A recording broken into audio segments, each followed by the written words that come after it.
জুলাই আন্দোলনে যাত্রাবাড়ীতে পুলিশের গুলিতেই নিহত হয় আরেক পুলিশ কর্মকর্তার ছেলে ইমাম হোসেন তাইম।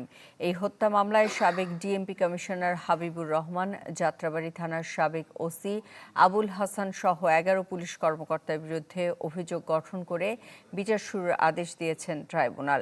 ৯ আসামির অনুপস্থিতিতে আন্তর্জাতিক অপরাধ ট্রাইব্যুনাল ২ এর বিচারিক প্যানেলে আদেশ দেন। এ সময় ট্রাইব্যুনালে উপস্থিত ছিলেন গ্রেফতার ২ আসামি।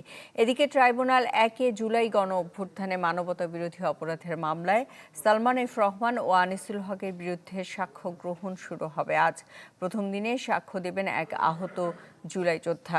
এ মামলায় মোট ২৮ জন সাক্ষী রয়েছে। একই ট্রাইব্যুনালে কল্যাণপুরের জাহাজ বাড়িতে ৯ যুবককে জঙ্গি সাজিয়ে হত্যার অভিযোগের মামলার শুনানি রয়েছে। এছাড়া ট্রাইব্যুনাল ২ এ কুষ্টিয়ায় ৬ জনকে হত্যাসহ মানবতা বিরোধী অপরাধের মামলায় হাসানুল হক ইনুর সাফাই সাক্ষীকে জেরা করছেন প্রসিকিউশন।